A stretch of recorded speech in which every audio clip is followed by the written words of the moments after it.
2 steel, 2 target. 100 yards and 200 yards. Remington 700, 270 Winchester. Nice.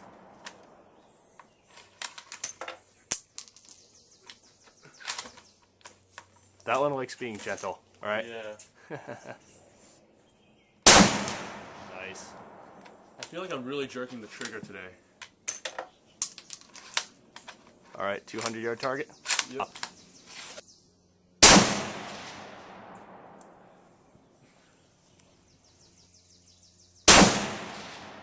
Nice. That was high and to the left again, a bit closer though. Alright, and we're clear. It's a fun gun. Alright, Swiss 96/11 rifle. GP11.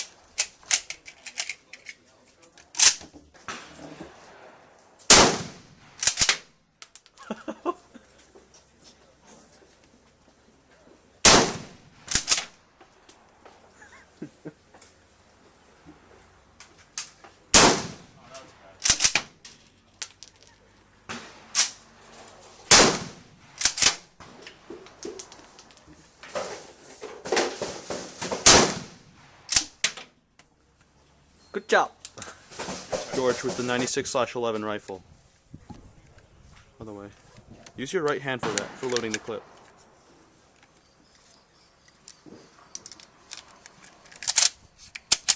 Oh, good fail. Yep. That's it? Yep.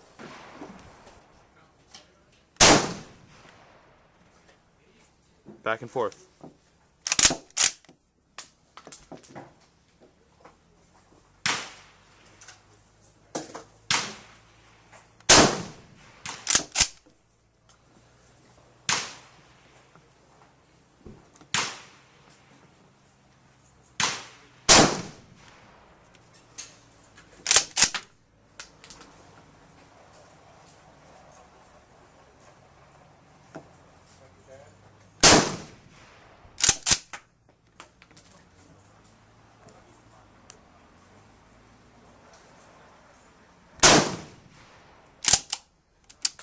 Nice. Oh, I was wondering why the target was so close. I was looking at the 25.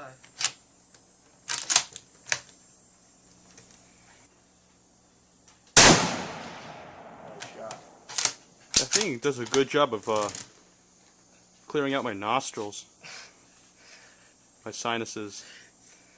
I'm telling you, it's good cold medicine.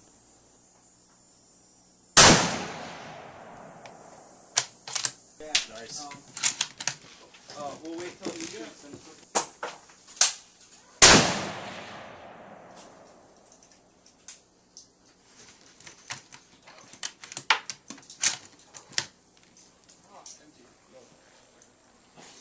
Swivel, you got more staples?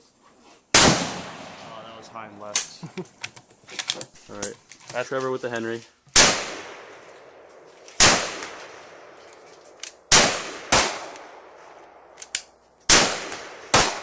22 lever action rifle.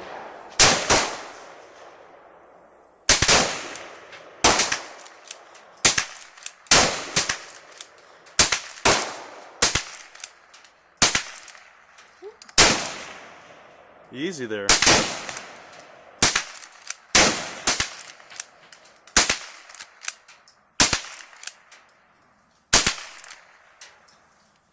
Nice. No. Done. I'm just real OCD about it. Hold on. Getting rival with the Go ahead, dude. I'm just gonna shoot the close one.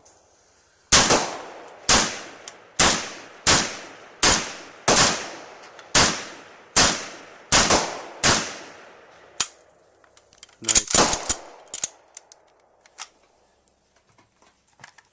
Was that a video or a picture? That's video. Alright, M1 Carbine.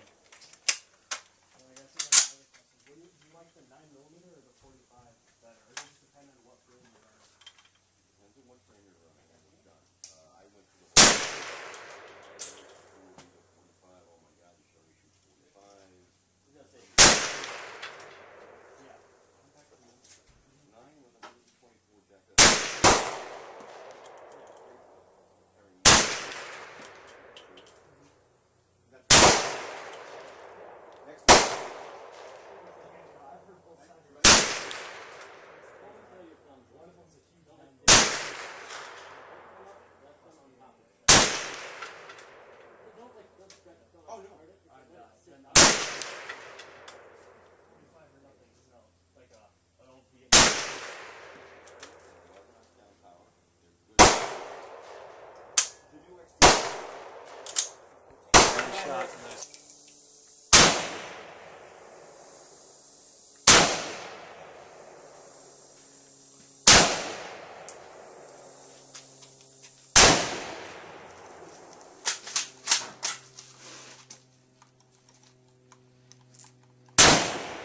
Way high, Trevor.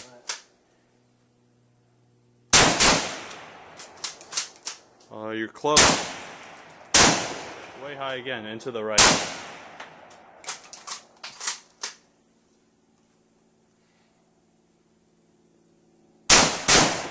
High again, to the left. Oh. Oh, he's done. Yugoslavian SKS. Where's that plate? You can barely see it, dude. It's covered in dirt.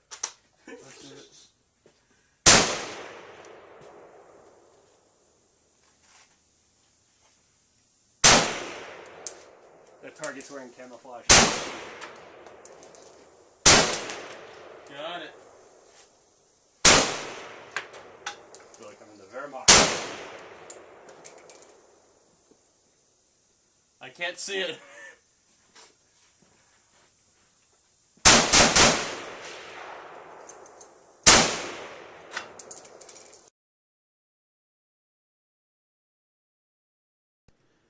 To understand the excellence behind the Mauser 98 series rifles, you have to compare it to its contemporaries.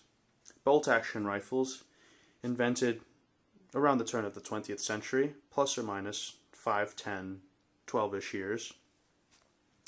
And you find when you do compare them, the Mauser 98 comes at the top of its class, or at least very close. The Enfield versus Mauser argument will go on until the end of time, so I won't cover it in this video.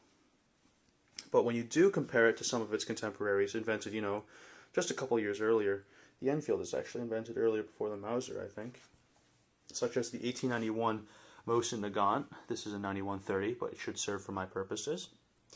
And the 1891 Carcano. This is an 1891/41, but again, it will do for my purposes.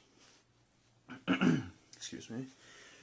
This Type 38 Arisaka long rifle in 6.5 by 50 millimeter semi-rims, it's actually a derivative of an earlier Mauser design, the 1893 or the 1895 if you want to get really, really specific.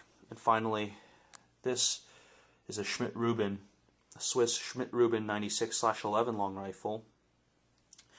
And this is an actual Schmidt-Rubin. The K31 series rifles are a modification. It's not a true Schmidt-Rubin. This one is, however.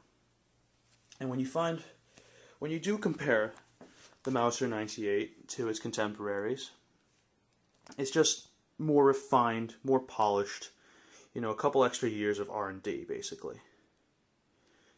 So I guess I'll go into a little bit of why the Mauser 98 is so good. There's very little not to like about this weapon.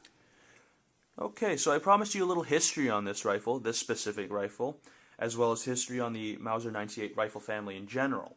Now, I haven't really made good on that promise until now, so I'm just warning you, this could probably last, 5 minutes, more likely 8 or 10, at the least. So if you're not interested, just tune out. You can find the information out there by reading books. Books still exist, huh? Even with the advent of the internet. And but if you have the spare time, you can listen to me drone on and on. You could learn something or two. I'll probably intersperse this with pictures as well, just so you're not staring at my rifle the entire time. Anyways, here goes. So around the time the German 98 Mauser rifle was adopted by Imperial Germany, the turn of the 20th century, most countries with a good military, historians and history books tend to refer to these countries as the great powers. Germany, France, Great Britain, Russia, Austria, Hungary, Japan. Italy's a bit of an argument in that regard, but I won't cover that. But most of these militaries divided their rifles into two subcategories rather. Long rifles and carbines / short rifles. I guess you can throw in short rifles with the carbine designation. Long rifles would have been issued to general infantry, and short rifles / carbines would have been issued to those whose primary duties made it impractical to carry a full-size length rifle. And those would have included cavalry, engineers, artillerymen, etc., etc. Now, this created a small problem, even though, for example, even though most of these rifles are of the same family, like the bolts are interchangeable and whatnot, there's still usually a small problem regarding barrel bands, slings, etc., etc. Sometimes the carbines didn't take bayonets. But most nations went with this two separate rifle approach, with the exception of Great Britain and the United States. The United States had and Great Britain went with the one intermediate length rifle approach, one rifle for everyone's needs, and they did away completely with the two rifle system in 1903 with 1903 Springfield, and in 1907 with the adoption of the short magazine Lee Enfield No. 1 Mark III and its revision to No. 1 Mark III Star.